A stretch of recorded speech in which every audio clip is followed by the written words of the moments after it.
Inconsistent, inaccurate, and inept. That's how I feel about my dressing. I can never seem to do it the same way twice. I usually wear the wrong things or do my makeup badly, and of course, trying to do anything but a ponytail is out of the question. So far, every time I tried to do my best, I felt like a clown. I was disheartened and disillusioned because I wanted to be able to dress, look, and live as a girl. Of course, the odds were against me ever succeeding. I'm 17, not too tall, and a bit but pudgy. I have reddish-brown hair with blue eyes. My name is Andy Grant. I have an older sister, but she's away at school, leaving just my parents and I. Because of my inability to have anything I would call success when I tried dressing up, I fell into a depression. The vision in my mind simply could not be realized, and the more I tried, the worse it got. I became moody and sloppy, which drove my parents nuts, but I didn't know how to get myself out of the never-ending cycle of desire versus ugly reality. As school drew to a close, my grade point average started to collapse, which only drove me further into my depression. Mom tried to find out why, but how could I tell her? My inner desire to be more feminine in every way ran counter to everything she knew about males and our role in society. She was not unaware of the phenomenon, of course, but it was those people over there who do that. How could I tell her that over there was alive and well in her own house? And what about my dad? He would freak out. 3 weeks before the end of the year, everything came to a head, erupting in a burst of tears and angry, ugly words. Andrew, I want you to tell me why your grades have fallen so much. You've been an absolute terror since the first of the year, moody, sloppy, curt, even nasty at times. Tell me what's going on. Maybe we can help. I was sitting at my computer desk as Mom looked at me, her normally beautiful face screwed into one of bewilderment and anger. You wouldn't understand. This cannot go on, young man. You tell me what's bothering you, and I mean right now. Her red-tipped finger was pointed at me, her other hand clenched in an unfamiliar fist. Her beautiful blues eyes, now a stormy gray, had narrowed and her mouth became a mere slit red in her anger, tight with frustration. No. Yes! She grabbed my arm and spun me around, coming face to face with me, our noses just inches apart, her eyes glaring and stern. I'm not giving you a choice, Andrew, I'm telling you. Her anger and my frustration clashed and grew hot, yet I remained silent. As her hand grew tighter on my arm, I also grew angry. My secret was mine and mine alone, and by her insisting that I tell her, she provoked my long-held anger at my failures. Her slap wasn't all that hard, but it sent the message that she was serious.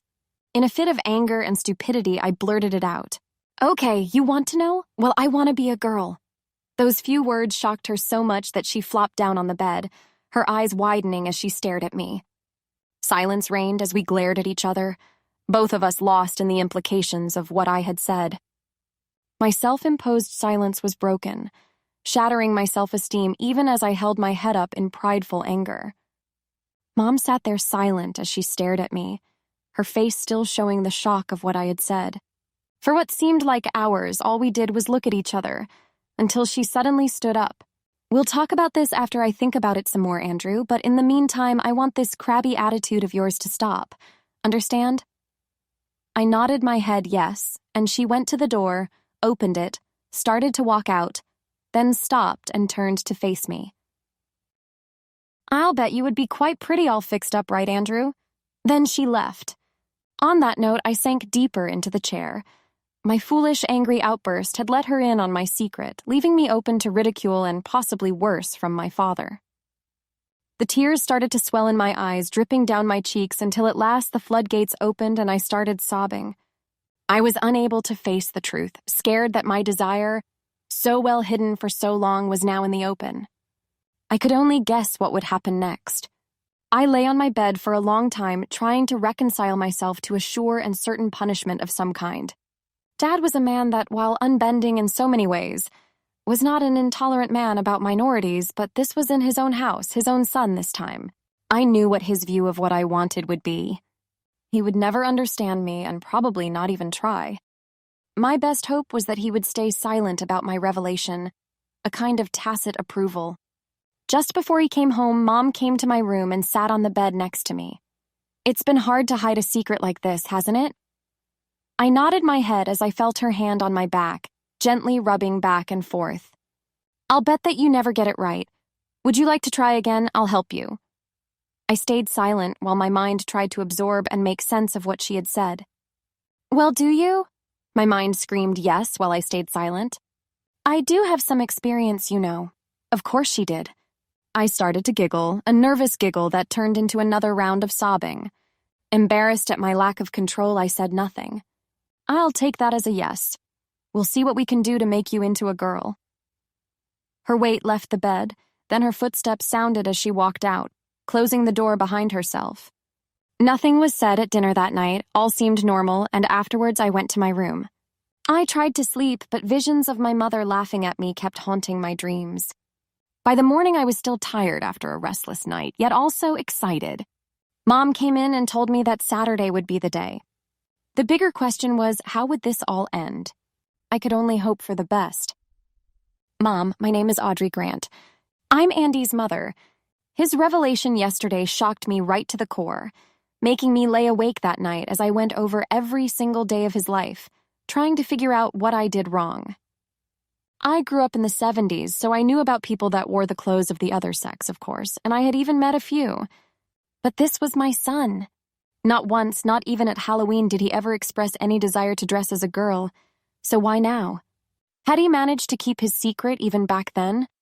I'm 37, not so old that I don't understand gays and so on.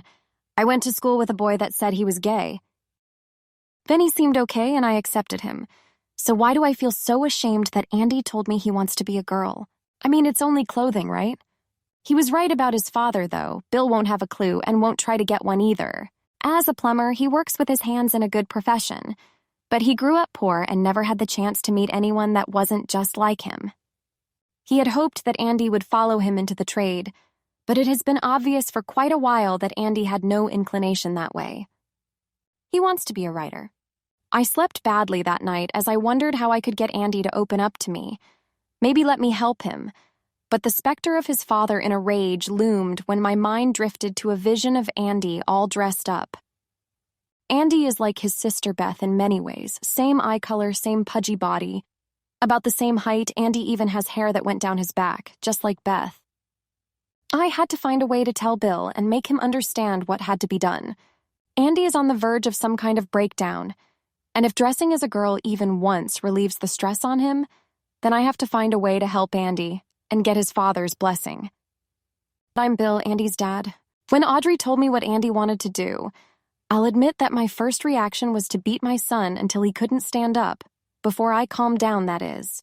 Audrey has a way of making me pay attention to her without raising her voice. When she told me that she had known for almost a week, I was irate because she and I never keep secrets from each other. Her voice, that same soft contralto of hers, quavered only once as she told me what she wanted to do. She said that Andy needed to try it at least once just to see himself as a girl, and if it went well, maybe a bit more, like a trip outside of the house. That scared me because of the neighbors. They might see my son, all dressed up as a girl. I could only imagine what he would look like. A clown in a dress. Audrey said this is important to him, very important. She also pointed out that I accepted the situation when Beth was pregnant, and this is no different. I was angry at Beth, of course, a baby at her age. But as she grew larger, I became protective of her, like a grandfather. When she gave the baby away, I was saddened, I guess. I had gotten used to the idea that she was going to be a mother. Now Andy. According to Audrey, if I said no, he'll just graduate, move away, and do it on his own. This way at least we'll have some control. I hated the idea of my son dressing as a girl, but letting him do this on his own and possibly get into trouble was worse. I gave in, but with serious concerns. Audrey told me what she wanted me to do and when. Then she told me not to be there. It sounded like I was hiding from my own son. On Saturday morning, you and I are going to make you over into the girl of your dreams, Andrew. Don't make any plans for this weekend, okay? Sue, sure, Mom. Andy, I had to wait 3 very long days for Saturday to arrive. Tense does not describe how I felt when the fateful day arrived. As soon as Dad went to work, Mom took me to her room, insisting that this was a do-it-right-or-not-at-all session, and had me stripped to my briefs. After she rubbed in a cream, I had to wait a bit. Then in the shower, all of my sparse body hair washed down the drain. With my hair squeaky clean, a fresh shave, and a hairless body, I wrapped a towel around myself and rejoined Mom. In a swirl of compressed time, I was wearing panties with my hair in rollers. She took the time to carefully get me dressed, and the results were worth the effort. My nervousness left me as soon as she began to put in the rollers, and from then on, I was a more than willing subject, but said nothing about how I felt. This is foundation. I'm going to show you how to do it on myself, then you do yourself. Under her watchful eye, I covered my whole face evenly. I had never used the powder, but as I brushed away the excess, I could see how it made my skin look softer and smoother. The eyeshadow was a lot harder. I used a thin line of soft green, then a plum color over that. Using the liquid eyeliner was the worst. It took me 2 tries to get it even close. In the end, I rested my elbow on the table and managed to draw the thin black line on each eye with a single stroke. Under my eyes, I used a black pencil. When I looked in the mirror, I was simply shocked. I had never managed to do this. Now we'll get some clothes on you, Andy. While I watched her, Mom opened a bag and put some clothes on the bed. Beth wore this when she was in high school. I guess it's your turn. I took it in my hand, felt the rods built into it, and looked at Mom. It's called a waist nipper, Andrew. Wrap it around yourself and fasten the hooks in the front, the tag to the top. As soon as I had it hooked and zipped up, my waist was at least a few inches smaller while my upper chest seemed to swell up. The bra was one of Beth's, a 34A. It was peach in color with lace-trimmed cups that didn't look like much, but Mom said it would be fine. As soon as I had it on, I saw why. I sat on the bed and pulled on the pantyhose. I think these will fit Andrew, Mom said as she handed me the skirt. It was short, green and white checked, pleated all of the way around. I stepped into it and fastened the button and zipped it up. It fell about mid-thigh on me. The blouse was white with short sleeves and a round collar. I quickly put it on and tucked it into the skirt, then pulled the soft tan sweater over my head, being careful of the rollers. The shoes were black with short heels and new.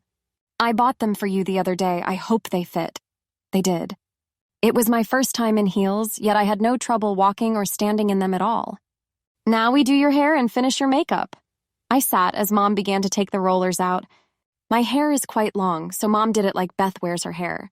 She cut my bangs, brushing out the top in a curly mass, then brushed it out and let it hang down my back and used barrettes to hold up and back some of the hair she had brushed out.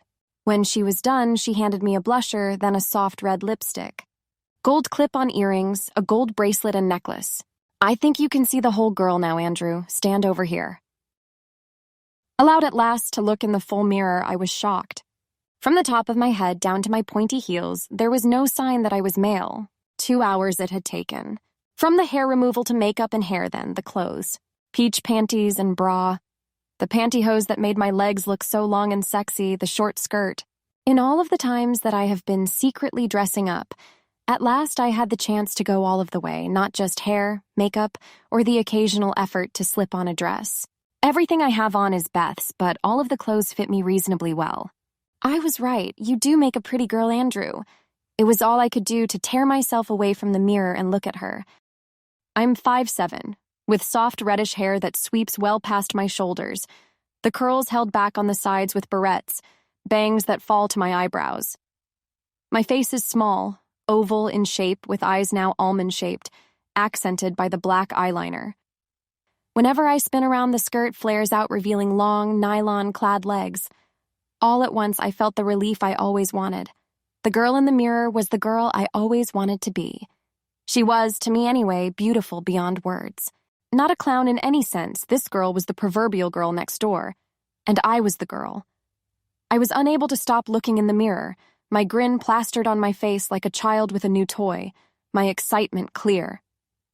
All at once, I wanted to leave the house, go shopping for another outfit, walk the mall and sit and have a soft drink while letting everyone see and admire me.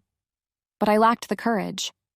I was more than content to be dressed, stand at the mirror, and simply look at her. Abby. It's the name I picked for her. Abigail Elizabeth Grant. Lost in the vision I was seeing, I realized that Mom was talking to me. How about some lunch? She took my hand and we walked down the stairs and into the kitchen, made a sandwich and poured some iced tea. Sitting at the table, I slowly ate my lunch slowly, savoring the feeling of such openness, enjoying each minute. We washed up the dishes, and I went in the small bath, retracing my lips with Fire Engine red lipstick. 2 coats. I was in absolute heaven as I looked at my reflection. Lost in my euphoria at the sight of myself in the mirror, I did not hear the door slowly open. As I stood there admiring the way I looked, Mom asked me if I had selected a name for the girl standing there. More than slightly nervous at admitting that I had gone so far as to pick out a name for myself, I hesitated for the barest moment. "Tell me, Andrew." Abigail, Elizabeth. That's it for today. Hope you have enjoyed it. If you do, then be sure to subscribe for the next part of this story, and show your support on Patreon.